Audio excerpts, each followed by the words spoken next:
The top stories. Police issue new warning on guns. Tourism and agriculture groups may be on a collision course. And the finalists for the richest tournament in road tennis have been decided.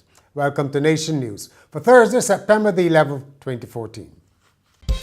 No matter where you are in the world, at home or abroad, Nation News keeps you connected with what's happening in Barbados through our website, video newscast, and online e-papers.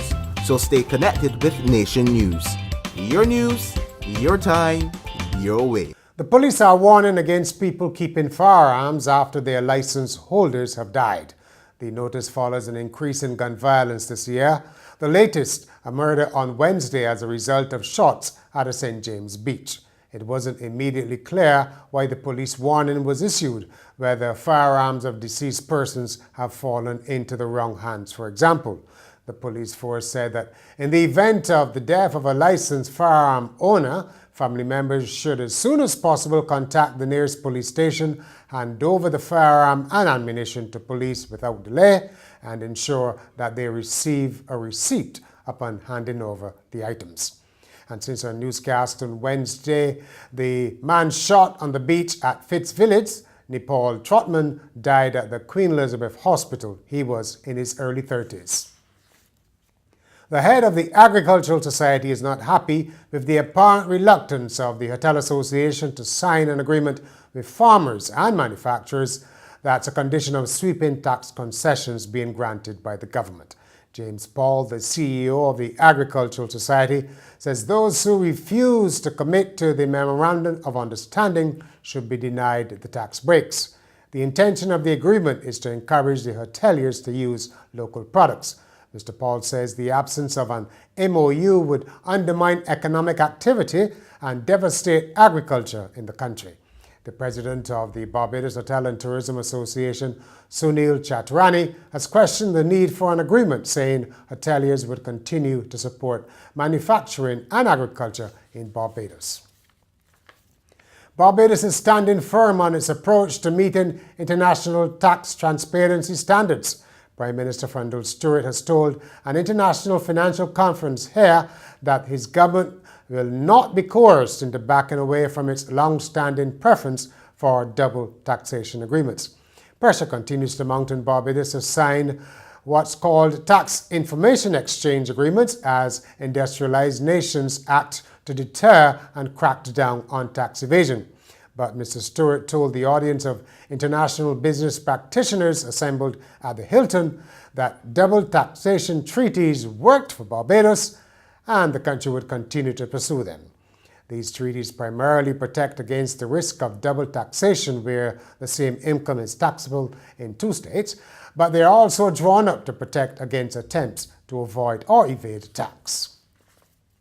The president of the National Council of Parent-Teacher Associations, Rhonda Blackman, says a number of what she calls at-risk young people have abandoned their pursuit of a university education following the imposition of tuition fees. Because they didn't have the surety for a loan, the parents were not in a financial position to provide the minimum wage. They were operating from a minimum wage.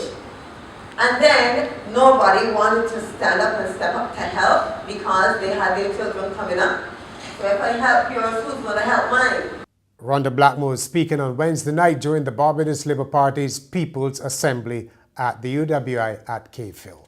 Help could be on the way for 69-year-old Perline Downs, whose sad story of her seriously derelict home was featured on the front page of Thursday's Daily Nation. The home of the Bathsheba St. Joseph resident was damaged 4 years ago by Tropical Storm Thomas and has fallen into disrepair. Minister of Housing Dennis Kelman has promised to help, while at least one social agency is looking into the case. In sport, who will walk away with the richest prize in road tennis? Julian Michael Jackson White, the country's finest, and Antoine Lilman Daniel, the most entertaining, will clash on Sunday in the final of the Monarchs of the Courts contest to determine who gets the $10,000 first prize. On Wednesday night, White beat Anthony Ayers Mitchell and Daniel stopped Curtis Jones, all in straight sets. The 21 and under finals will pit Emar Edwards against Darius Barakas Gaskin. Bushy Park Circuit is getting a chief executive officer. Dutchman Bert van Hoek will take up the job on Monday. His first major undertaking will be the Global Race of Champions on December 13th and 14th. And briefly, in tennis, Barbados and Mexico will begin their Davis Cup Group 2 final at the National Tennis Center in Wilde on Friday at 10 o'clock with the opening singles. In cricket, following the withdrawal of Kieran Pollard, Dwayne Smith and Shoaib Malik, the Barbados Tridents have replaced them for the Champions League with Sri Lanka's Dilshan Munawera, New Zealand's James Franklin, and Zimbabwe skipper Elton Chikambura. And finally, now this week we heard that the Duchess of Cambridge was suffering from morning sickness. But hear this.